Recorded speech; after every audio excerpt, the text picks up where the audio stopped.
এবারের শারদীয় দুর্গোৎসব 2024-এর শারদীয় যে দুর্গোৎসব, সেই দুর্গোৎসব এবার একেবারেই সারা দেশে একটা অন্যরকম পরিবেশেই অনুষ্ঠিত হতে যাচ্ছে এবং এরই মধ্যে কিন্তু প্রশাসন থেকে শুরু করে সরকারের যা অঙ্গ প্রতিষ্ঠানগুলি রয়েছে তারা তোড়জোড় শুরু করেছেন, নিরাপত্তা ব্যবস্থা জোরদার করতে শুরু করেছেন। আমি যদি আপনাদের তথ্য জানিয়ে রাখি, এই মুহূর্তে রংপুরের ধর্মসভা মন্দিরে আমি রয়েছি এবং এখানে আসলে এবছর যে দুর্গ যে প্রতিমা সেটি কিন্তু এবার এখানে হচ্ছে না, এটা বাহিরে হচ্ছে, যা এখানে শুধু নিয়ে এসে প্রতিস্থাপন করা হবে। এবং এখানকার যারা কর্তৃপক্ষ রয়েছেন তাদের সঙ্গে আমি কথা বলেছি, তারা যেটি জানিয়েছেন আমাকে যে 9 তারিখে অর্থাৎ ইংরেজি মাসের 9 তারিখে কিন্তু দেবী দুর্গার যে ষষ্ঠী সেটি শুরু হবে এবং এরই মধ্য দিয়ে দুর্গোৎসবের শুরু হবে। এরপরে এখন পর্যন্ত রংপুরে যে তথ্য রয়েছে আমাদের হাতে, সেই তথ্য বিশ্লেষণ করে যদি একটু আপনাদের জানাতে চাই আমি যে এবারে রংপুর জেলায় মোট শারদীয় দুর্গোৎসব অনুষ্ঠিত হবে 835টি দুর্গা মন্দিরে। এবং এছাড়াও রয়েছে, যদি আপনাদের একটু জানিয়ে রাখি যে এবারের শারদীয় দুর্গোৎসবটা একটু কিন্তু আড়ম্বর করেই করা হবে এবং প্রশাসন যে পক্ষ থেকে একেবারে সর্বোচ্চ নিরাপত্তা ব্যবস্থার কথা কিন্তু জানানো হয়েছে। রংপুর জেলা ও মেট্রোপলিটন পুলিশের যে সূত্রগুলি রয়েছে সেগুলি থেকে যেটি তথ্য আমাদের কাছে দেওয়া হয়েছে তাতে করে বলা হচ্ছে রংপুর মেট্রোপলিটনের অর্থাৎ রংপুর যে মেট্রোপলিটনের 33টি ওয়ার্ড রয়েছে সিটি কর্পোরেশনের, সেই 33টি ওয়ার্ডে এবারে 152টি পূজা মণ্ডপে হবে শারদীয় দুর্গোৎসব। এবং এছাড়াও নগরের বাহিরে 8 জেলায় স্থায়ী ও অস্থায়ী সব মিলিয়ে 683টি মণ্ডপে হবে পূজা। এবং এর মধ্যে কোতোয়ালি থানাধীন রয়েছে 68টি, গঙ্গাচড়ায় 95, তারাগঞ্জে 47, বদরগঞ্জে 123, মিঠাপুকুরে 106, পীরগঞ্জে 105টি এবং পীরগাছায় 73টি ও কাউনিয়ায় 66টি শারদীয় দুর্গা পূজা হবে। এবং এছাড়াও রংপুর জেলার যে পুলিশ সুপার শরীফুদ্দিন আহমেদ তার সঙ্গে কথা বলেছি, তিনি যেটি জানিয়েছেন যে শান্তিপূর্ণ পরিবেশে এবারে হিন্দু ধর্মাবলম্বীরা সবচেয়ে বড় যে শারদীয় দুর্গা পূজা সেটি উদযাপনের জন্য ব্যাপক নিরাপত্তা ব্যবস্থা জোরদার করা হয়েছে। এছাড়াও আমি কথা বলেছি রংপুরের যে আনসার ও গ্রাম প্রতিরক্ষা বাহিনীর জেলা কমান্ডেন্ট রয়েছে মেহেদি হাসান, তার সঙ্গে কথা বলেছি, তিনি যেটি জানিয়েছেন যে এবারের শারদীয় দুর্গা উৎসবে কিন্তু তাদের সর্বোচ্চ যে নিরাপত্তা ব্যবস্থা সেটি কিন্তু রাখা হয়েছে। এবং তারা যেটি জানিয়েছেন যে এবারের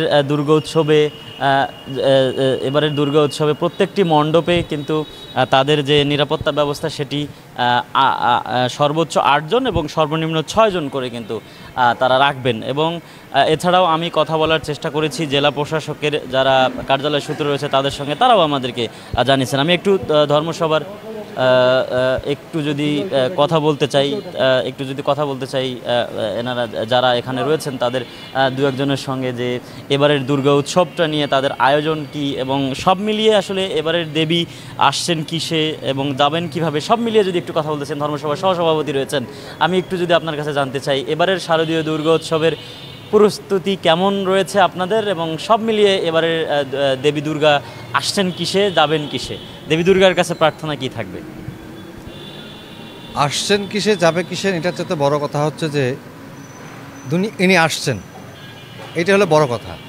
আসছে, আমাদের প্রস্তুতি মোটামুটিভাবে আমরা রাখছি, কিন্তু ভিতরে ভিতরে একটু আতঙ্কও আমাদের কাজ করতেছে, কারণ সরকার যথেষ্ট সহযোগিতা করতেছে, পূজা মণ্ডপগুলোতে জোরালো নিরাপত্তা দেবে এটা তারা চেষ্টা করতেছে। আমাদের সঙ্গে টাইম টু টাইম সরকারিভাবে একটু কথাবার্তা হচ্ছে, আমাদেরকে তারা আশ্বস্ত করছেন যে পূজায় কোনো রকমের অপ্রীতিকর ঘটনা যাতে না ঘটে সে ব্যাপারে তারা সতর্ক থাকবেন। কিন্তু প্রশ্নটা হচ্ছে যে সরকারিভাবে যতটুকুন আশ্বস্ত করতেছে, আমরা সমাজে দেখতে পাই কিছু বিশৃঙ্খল সৃষ্টিকারী মানুষজন আছে, তারা এই অবস্থা সৃষ্টি করবে কি না এই ব্যাপারে একটা আমরা আতঙ্কের মধ্যে আছি। বিশেষ করে শহরে পূজা মণ্ডপ যেগুলো আছে সেগুলো নিয়ে আমরা খুব আতঙ্কিত নই। আতঙ্কিত হচ্ছে যে বাইরে যে ফ্লোডিং, মানে অর্থাৎ যারা সাময়িকভাবে মঞ্চ করে যে পুজোগুলো হয় এগুলো নিয়ে আমরা একটু দ্বিধাদ্বন্দ্বের মধ্যে আসি। এছাড়া সার্বিক অবস্থার মধ্যে আমরা মোটামুটি ভালো আছি, আশা করতেছি কোথাও কোনো রকমের সমস্যা হবে না। এটাই এবারের দুর্গাপূজায় আপনাদের চাওয়াটা কি থাকবে? সবচেয়ে বড় যে প্রার্থনাটা থাকে প্রত্যেক বছর, এবারের তো একটা পরিস্থিতি অন্যরকম পরিস্থিতি গেল, এখন অন্যরকম একটা পরিস্থিতির মধ্যে আমরা আছি, তো সব মিলিয়ে এবারের জন্য কি চাওয়া থাকবে দেশ এবং দেশবাসীর? দেখেন, পূজাটা হিন্দু সম্প্রদায়ের মানুষের জন্য, উৎসবটা কিন্তু আমরা সবাই পালন করি। কাজে আমাদের চাওয়া হচ্ছে পৃথিবীর সকল মানুষ সুখে শান্তিতে বসবাস করুক, এটাই আমরা মায়ের কাছে প্রার্থনা বরাবরে করে আসছি, আগামীতেও করব। ধন্যবাদ আপনাকে। আমরা কথা শুনছিলাম এই যে ধর্মসভা মন্দির রয়েছে, সেই ধর্মসভা মন্দিরের যিনি সহসভাপতি, তার সঙ্গে কথা বলছিলাম। তিনি বলার চেষ্টা করছিলেন এবং কিছুটা শঙ্কার কথাও কিন্তু তিনি জানিয়েছেন।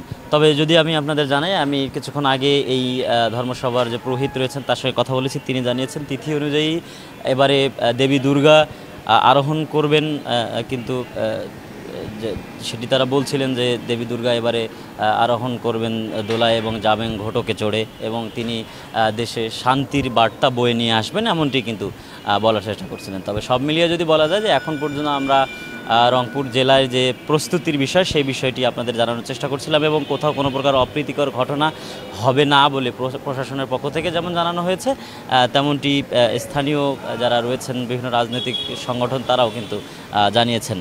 তো সব মিলিয়ে বলা যায় যে এবারের শারদীয় দুর্গোৎসব একটি শান্তিপূর্ণ পরিবেশে হবেই বলেই এখন পর্যন্ত আশা করা হচ্ছে। শাকিল হাসানের ক্যামেরায় সে খবর দিচ্ছিলাম আপনাদের আমি এ কে এম সুমন, আর আপনারা দেখছেন সকালের বাণী।